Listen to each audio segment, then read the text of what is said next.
Hello friends, welcome to I exam B. I am Sushil Ragade, ex manager Reserve Bank of India. ये video का दो purpose है। एक तो आपको ये बताना एग्ज़ाम के बारे में क्या आ सकता है, फाइनेंस कमीशन ये जो टॉपिक है। और दूसरा ये है कि क्या आप as a RBI grade B officer बनने के बाद फाइनेंस कमीशन में जा सकते हैं, कब जा सकते हैं, वो दोनों चीज़ें हम यहाँ पे डिस्कस करेंगे। चलो यहाँ पे वीडियो स्टार्ट करते हैं।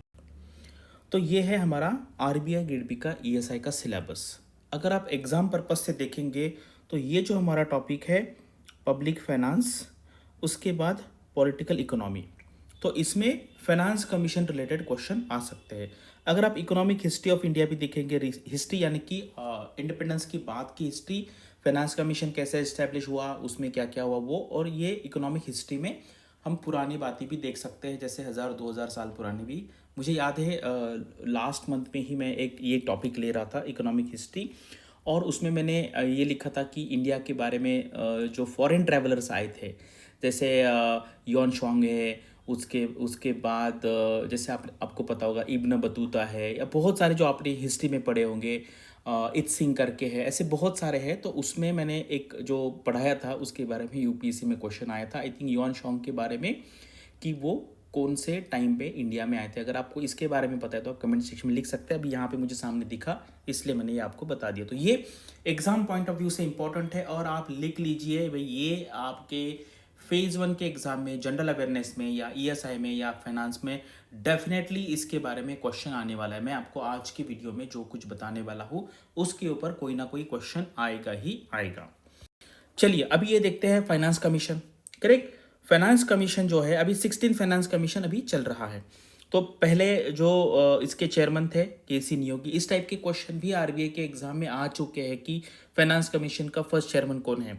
उसके बाद जैसे मैंने आरबीआई टू फाइनेंस कमीशन जो लिखा है, इसका क्या रिलेशन है वो देखते हैं। जैसे आरबीआई जो गवर्नर होते हैं वो रिटायरमेंट के बाद उनको एज अ फाइनेंस कमीशन का चेयरमैन का पोजीशन मिल सकता है, क्योंकि आरबीआई में उन्होंने पूरा मॉनेटरी पॉलिसी के बारे में देखा है। जनरली आरबीआई के जो गवर्नर होते हैं वो आईएएस ऑफिसर्स होते हैं, उन्होंने फाइनेंस मिनिस्ट्री में काम किया होता है, यानी फाइनेंस मिनिस्ट्री यानी कि physical side of the Indian economy, physical management जिसको कहते हैं, या फिजिकल पॉलिसी है।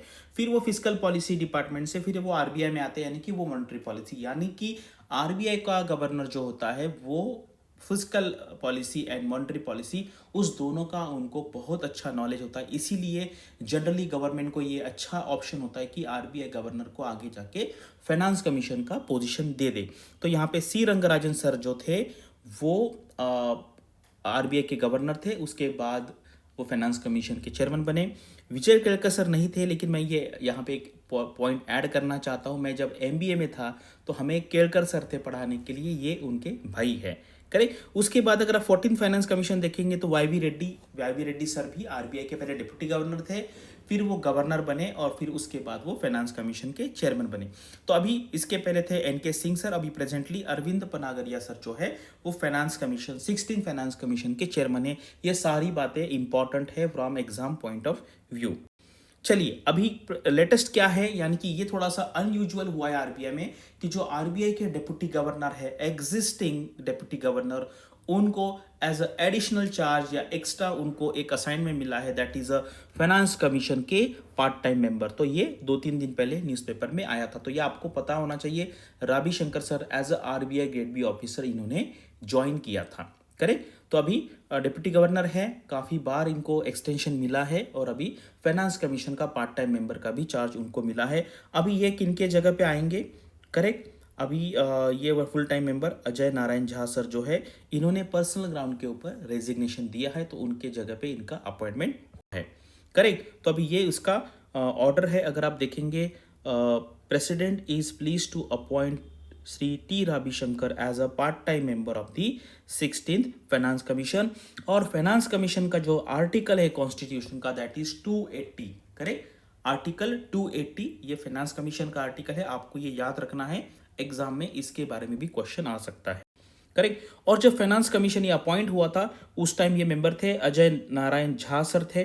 करेक्ट। अभी जो रिटायर्ड हुए हैं उसके बाद एनी मैथ्यू मैडम है, निरंजन राजाध्यक्ष है, और सौम्य कांति घोष सर अभी प्रेजेंटली एसबीआई के एम्प्लॉय है। एम्प्लॉय यानी कि वो ग्रुप चीफ इकोनॉमिस्ट है, वो as a part time member है। करेक्ट। और ये तो हमने टी रविशंकर का सर का लिख लिया है। अभी ये देखो, ये सर है मेंबर, चेयरमैन है सर अरविंद पनागरिया सर चेयरमैन है। अजय नारायण झा सर मेंबर थे, अभी इन्होंने रिजिग्नेशन दिया है।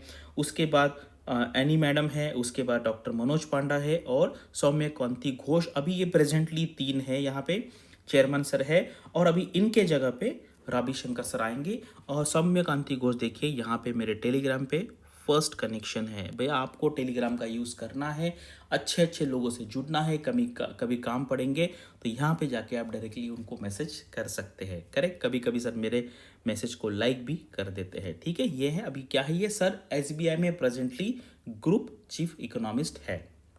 चलिए, और अभी आपको मैं और एक बात बताना चाहता हूँ, यहाँ पे मैं एग्जैक्टली उनका नाम नहीं बताऊंगा। हमने साथ में ज्वाइन किया था आरबीआई गेट बी ऑफिसर, अभी मैं आपको कहूँगा वो ऑफिसर ऑन स्पेशल ड्यूटी, अभी इनमें से एक है, मैं उनका एग्जैक्टली नाम नहीं बताऊंगा। ऑफिसर ऑन स्पेशल ड्यूटी, ये 4 में से एक है, मेरे बैचमेट्स जिन्होंने मेरे साथ आरबीआई ग्रेड बी ज्वाइन किया था। और उसके बाद काफ़ी सारी डेप्यूटेशन की अपॉर्चुनिटीज़ मिलती है। आप फाइनेंस मिनिस्ट्री में जा सकते हैं, आप होम मिनिस्ट्री में भी जा सकते हैं, फाइनेंस कमीशन में जा सकते हैं, अदर मिनिस्ट्रीज में भी जा सकते हैं, आप फॉरेन कंट्री में भी जा सकते हैं, आईएमएफ में जा सकते हैं, वर्ल्ड बैंक में जा सकते हैं, और किसी डेवलपिंग कंट्री का या अंडर डेवलप कंट्री जो होती है उनके जो सेंट्रल बैंक्स होते हैं या उनके रिजर्व बैंक होते हैं, उनके जो गवर्नर्स होते हैं, उनके एज एडवाइज़र भी जा सकते हैं। तो आरबीआई में जाने के बाद ऐसी बहुत ज़बरदस्त अपॉर्चुनिटी आपको मिलती है। करेक्ट। और अभी देखो, सबसे पहले तो भाई आपको आरबीआई का प्रिपरेशन करना पड़ेगा। सबसे पहले प्रीलिम्स निकालना पड़ेगा, उसमें अगर आपको ओवरऑल कट ऑफ निकालना है तो आपको जीए के लिए ये बेस्ट सोर्स है। मंथली फॉर्मेट है, वीकली है, डेली है। एक बार पढ़ के देखिए, कंटिन्यूसली अगर आप 7 दिन पढ़ेंगे तो आपको बहुत मज़ा आने लगेगा और फिर आप उसको कंटिन्यू कर सकते हैं। तो आपको बताइए कैसे इन्फॉर्मेशन लगी। 2 मैंने यहाँ पे इन्फॉर्मेशन बताई है। एक तो भाई आप आरबीआई में जाने के बाद आपको क्या अपॉर्चुनिटी मिल सकती है, 8-10 साल के बाद, जैसे मैंने बताया मेरे फ्रेंड को मिला है वैसा मिल सकता है, या एज अ डिप्टी गवर्नर बनने के बाद फिर वो भी मिल सकता है। और गवर्नर जो होते हैं वो मोस्टली आरबीआई से बहुत कम बनते हैं, अभी हिस्ट्री में एक ही बना है। अगर आपको पता है कि कौन ऐसे है जिन्होंने RBI as a grade B officer join किया था वो और गवर्नर बने थे। करेक्ट। और आपको इसी के बारे में कोई क्वेश्चन का आंसर चाहिए तो कमेंट सेक्शन में आप पूछ सकते हैं। Thanks for watching this video and all the best for your studies and upcoming examinations.